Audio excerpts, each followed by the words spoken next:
ரத்தம் எதற்கு தினம் அச்சப்பட்ட கோழைக்கு இல்லம் எதற்கு அடிமையின் உடம்பில் ரத்தம் எதற்கு தினம் அச்சப்பட்ட கோழைக்கு இல்லம் எதற்கு கொடுமையை கண்டு கண்டு பயம் எதற்கு கொடுமையை கண்டு கண்டு பயம் எதற்கு நீ கொண்டு வந்தது என்னடா மீசை முறுக்கு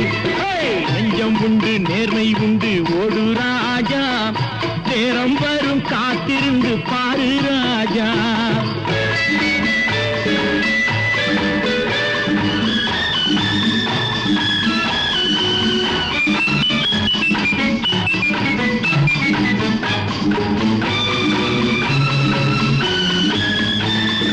அண்ணாந்து பார்க்கின்ற மாளிகை கட்டி அதன் அருகினில் ஓலை குடிசை கட்டி